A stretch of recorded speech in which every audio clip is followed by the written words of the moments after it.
Okay friends, now come to the next topic, change in energy of electron. Change in energy of electron during electron transition is given by del E. del का मतलब delta है, ये delta का मतलब है change. ठीक है, change के लिए हम इस सिंबल को यूज़ करते हैं. एनर्जी में जो चेंज होता है वो E2 माइनस E1 के बराबर होता है. ठीक है, अब ये क्या है और ये ट्रांजिशन क्या है. असल में होता ये है कि कोई भी एटम, उसके जो इलेक्ट्रॉन्स होते हैं वो अपने लेवल में अपने लेवल को चेंज करते हैं. फॉर एग्ज़ाम्पल, इलेक्ट्रॉन इस लेवल में सर्कुलेट कर रहा है. ठीक है, तो एक टाइम आता है कि ये बाहर से एनर्जी को एब्जॉर्ब करके ये जंप करके ऊपर आ जाता है. ठीक है, ये जंप करके ऊपर आता है तो ये इस सूरत में ये एनर्जी को एब्जॉर्ब करता है, और फिर जब इसकी एनर्जी, इस इलेक्ट्रॉन की एनर्जी किसी भी वजह से ये रिलीज़ कर देता है, जो उसने जस्ट किया था वो एनर्जी इसने अगर रिलीज़ कर दिया ना, तो ये दोबारा से अपने पुराने स्टेट पे आ जाता है. तो हम इस नीचे से मतलब लोअर एनर्जी स्टेट से हायर एनर्जी स्टेट पर इलेक्ट्रॉन का आना और हायर एनर्जी स्टेट से लोअर एनर्जी में इलेक्ट्रॉन का आना, इसको हम कहते हैं transition of electron. Transition of electron मतलब इलेक्ट्रॉन की मूवमेंट एक शेल से दूसरे शेल की तरफ. ठीक है, उसको हम कहते हैं ट्रांजिशन. अब इस सूरत में होता ये है, जब हायर एनर्जी स्टेट से लोअर की तरफ इलेक्ट्रॉन जंप करता है तो एनर्जी रिलीज़ करता है. वो जो एनर्जी रिलीज़ करेगा उसको हम कहते हैं डेल ई.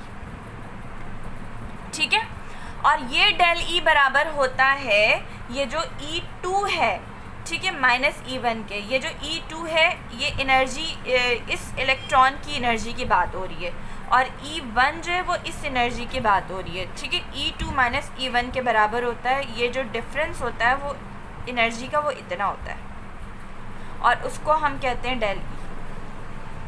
ठीक है, मैं दोबारा इसको बता रही हूँ कि इलेक्ट्रॉन जंप करता है लोअर से हायर की तरफ और हायर से लोअर की तरफ. इस सूरत में वो एनर्जी एब्जॉर्ब कर सकता है या रिलीज़ कर सकता है. नीचे से ऊपर जाएगा तो एब्जॉर्ब करेगा, ठीक है, और ऊपर से नीचे आएगा तो रिलीज़ करेगा. ठीक है, निकालेगा. और किसी फिक्स अमाउंट में, क्वांटिटी में ये एब्जॉर्ब या रिलीज़ कर रहा होगा, उस अमाउंट या क्वांटिटी को हम कहते हैं डेल ई. और ये डेल ई बराबर होता है E2 माइनस E1 के. E2 सपोज कर लो इस एनर्जी, ये E1 सपोज कर लो ये है इस इलेक्ट्रॉन की एनर्जी है, और E2 जो है वो इसकी एनर्जी है. इन दोनों के डिफरेंस को हम कहते हैं डेल ई. ठीक है, ये थोड़ी सी थ्योरी थी जो इसमें लिखनी नहीं है, बस मैंने आपको बताया ताकि आपको कॉन्सेप्ट में ये चीज़ें आपकी रहें. ठीक, कॉन्सेप्ट आपके बन जाएं. ठीक है, अब हम डेरिवेशन पर आते हैं. यू नो दैट हमने एनर्जी की एक इक्वेशन, एक फार्मूला हमने ड्राइव किया था लास्ट वाली डेरिवेशन में. तो वो क्या था, E2 के लिए हम वही फार्मूले को यूज़ करेंगे और E1 के लिए भी. सिर्फ फ़र्क एक चीज़ का होगा, वो बताती हूँ. ठीक है, फार्मूला क्या था, मज़े Z के ऊपर भी स्क्वायर था, E के ऊपर 4 था. ठीक है, ये फ़र्क था. मज़े के 2 पाई नहीं है. ठीक है, ये था. अब ये क्योंकि E2 है इसलिए यहाँ पे हमें N यानी कि shell, N number of shell को कहते हैं, उसके ऊपर हम 2 लगा देंगे. ठीक है, ये फ़र्क होगा. अब ये माइनस हमने लिखा. ठीक है, और हम इसी तरह से E1 के लिए यही फॉर्मूले को यूज़ करेंगे. Z स्क्वायर E4 के 2 pi square N square H square. और जैसे कि आप लोगों ने देखा ऊपर, यहाँ पर मैंने क्योंकि E2 था इसलिए मैंने यहाँ पे 2 लगा दिया. इसी तरह से ये क्योंकि E1 है इसलिए हमने यहाँ पे 1 लगा दिया. ठीक है, अब क्या करना है हमें, अब इसके अंदर ये जो है E2 और E1 है. आपको पता है एनर्जी का जो फार्मूला हमने ड्राइव किया तो उसके साथ माइनस भी था. ठीक है, माइनस भी था. सही है, minus plus minus minus plus हो गया. इस फार्मूले को हम लिखते हैं ऐसे ही.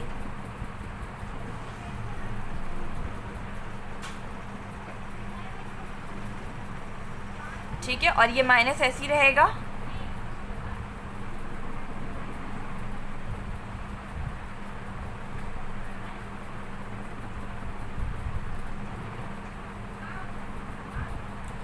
ठीक है, अब हम सिंपल ये करेंगे कि ये जो फॉर्मूला है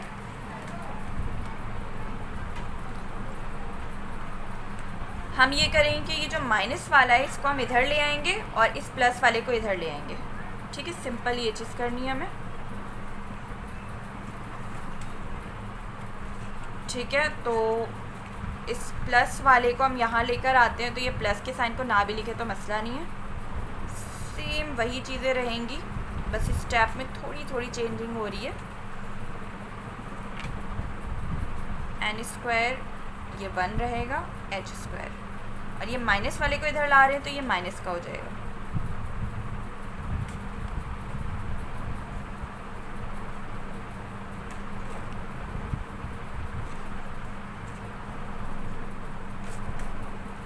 ठीक है, ये सही है, वही सेम चीज़ मैंने लिख दी है, बस इसको उठा के मैंने यहाँ पे लिख दिया है और इसको प्लस के साथ मैंने यहाँ पर लिख दिया, और कोई चेंजिंग नहीं है इस स्टेप में। ओके स्टूडेंट्स, आप लोग इन दोनों फार्मूले को देख भी रहे हैं। इन दोनों फार्मूले में क्या फ़र्क है? सिर्फ़ और सिर्फ इस चीज़ का फ़र्क है, बाकी सारी चीज़ें सेम है। तो हम करेंगे ये कि इन दोनों को कॉमन ले लेंगे और बाकी चीज़ें सारी चीज़ों को कॉमन ले लेंगे। ओके स्टूडेंट्स, हमने सारी चीज़ों को हमने कॉमन ले लिया, m और m को कॉमन ले लिया, z को कॉमन ले लिया, e को, k को, 2 पाई को और h2 को, क्योंकि h2 दोनों जगह पर सेम था, सबको कॉमन ले लिया। अब यहाँ पे बचा क्या? ये डिवाइड में है ना, तो 1/n स्क्वायर अपॉन 1 बचा, लिख दिया, माइनस लिख दिया 1/n2 स्क्वायर बच गया, उसको लिख दिया। ठीक है, तो ये हमारा फार्मूला बन गया चेंज इन एनर्जी का। ठीक है, तो इसको हम इस तरह से भी हम लिख सकते हैं कि मज़े के 2 पाए हैं, मज़े के 2 पाए हैं। ठीक है, ये ऐसे भी लिख सकते हैं। ठीक है, और ये चीज़ आप याद रखिएगा। ठीक है, इससे पहले एनर्जी में जो हमने किया था उसमें हमने क्या लिखना था वो भी मैंने शायद लिखाया नहीं, मैं लिखवा देती हूँ। मज़े के 2 पाए नहीं है, सही, ये एनर्जी के लिए है। ठीक है, और ये डेल ई के लिए है। ठीक है, अब हम फ्रीक्वेंसी को भी इसी तरह से निकालेंगे।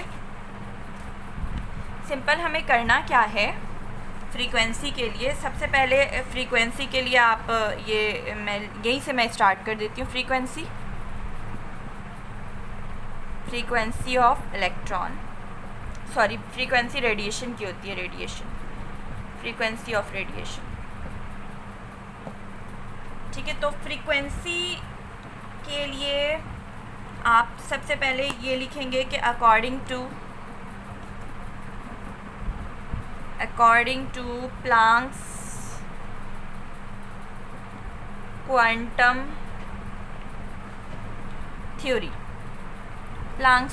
थ्योरी, के अकॉर्डिंग एक फार्मूला हमने देखा था, वो ये था डेल ई बराबर है एच न्यू के, यही था। ठीक है, अब हम यहाँ पे क्या करेंगे, ये जो न्यू है ना, ये है फ्रीक्वेंसी। ठीक है, ये क्या है? ये फ्रीक्वेंसी है और यही हमें निकालना है। तो इसको आप लिख भी सकते हैं वर्डिंग में, here nu is the frequency of emitted radiation, वो रेडिएशन जो इमिट हो रही है, निकल रही है। रेडिएशन। ठीक है, तो हम क्या करेंगे, इस डेल ई जो हमने ऊपर फार्मूला निकाला है इसके जगह पे यही वाला फार्मूला हम लिखेंगे। सबसे पहले डेल ई का फार्मूला लिखेंगे हम। ठीक है, तो हम ये देख रहे हैं कि डेल ई बराबर है इसके। ठीक है, तो मैं आपको बता देती हूँ। ओके, वी नो दैट, हमने अभी देखा फ्रीक्वेंसी में कि डेल ई बराबर है एच न्यू के। ठीक है, तो हम इसको इस तरह से भी लिख सकते हैं ना, H nu equal to del E, ऐसे भी लिख सकते हैं। एच टी यू को मैंने यहीं पे ऐसे ही लिख दिया, और ये जो डेल ई है, डेल ई का अभी अभी हमने ड्राइव किया है, ये फार्मूला और इक्वेशन हमने ड्राइव की वो ये थी, उसको मैंने एज इट इज़ वैसे ही लिख दिया। ठीक है, अब मैं करूँगी क्या,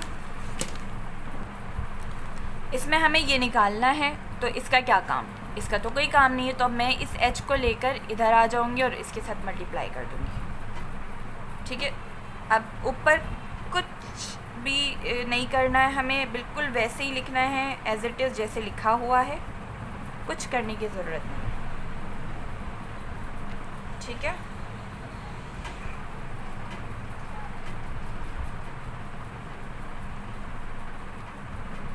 सही। इस h को मैं इधर लेकर आ गई तो H2 से H3 हो गया। ये फ्रीक्वेंसी की फ्रीक्वेंसी ऑफ रेडिएशन का फॉर्मूला ड्राइव हो गया। स्टूडेंट्स, इसी के बाद से हम वेव नंबर को भी हम बता सकते हैं। इसी के बाद से वेव नंबर जो है वो हम इस तरह से उसको हम जाहिर करते हैं, फ्रीक्वेंसी के ऊपर ही बार लगा देंगे, वो वेव नंबर हो जाएगा। इसके बारे में आप लिख लें, वेव नंबर क्या है, मैं ऐसी बता रही हूँ। The number of waves passing through unit length. ठीक है, यूनिट लेंथ मतलब एक लेंथ में जितने भी नंबर ऑफ वेव्स पास हो रहे हैं उसको हम कहते हैं वेव नंबर। ठीक है, is called wave number. The number of waves passing through unit length is called wave number. It is denoted by और उसके बाद आप ये सिंबल बना देंगे, इट इज़ डिनोटेड बाय। ठीक है, the formula of finding wave number is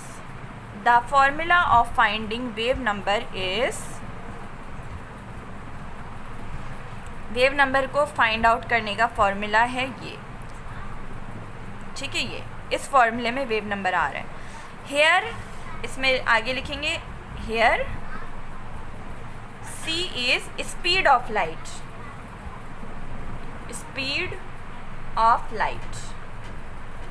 here c is speed of light.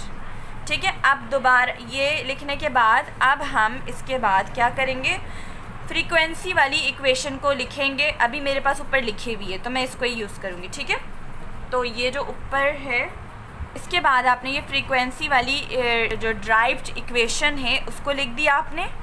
अब आप क्या करेंगे, इसमें से बहुत आसान हो गया, फ्रीक्वेंसी आपको मिल गई और आपको पता है कि ये इसके बराबर है। ठीक है, वेव नंबर इसके बराबर है, फ्रीक्वेंसी यहाँ पे आपको पता है जो ऊपर गिवन है, तो आप सिंपल इसको आप ऐसे भी लिख सकते हैं अपॉन c। ठीक है, तो इस तरह से आपने वेव नंबर के फॉर्मूले को आप ड्राइव कर सकते हैं। अब देखें ये इनकम्प्लीट है। अब यहाँ पे आपको फ्रीक्वेंसी ऊपर दिया हुआ है, तो फ्रीक्वेंसी की डेरिवेशन, ये जो ड्राइव फार्मूला है वो तो आपको पता है, तो आप इसके जगह पे वो जो आपको ड्राइव फार्मूला आपने निकाला है वो क्यों ना लिखो, वो लिख सकते हो आप। तो आप क्या करोगे, वो जो ऊपर जो ड्राइव फार्मूला है फ्रीक्वेंसी का वो ऊपर लिखना है आपका। ठीक है, अब मैं इसको क्या करती हूँ, वेव नंबर ऐसे लिखा मैंने और ये है। ठीक है, अब मैं फ्रीक्वेंसी के जगह पे उसका फॉर्मूला लिखूँगी। ये c lambda equal to frequency, ये फॉर्मूला था कुछ ऐसा,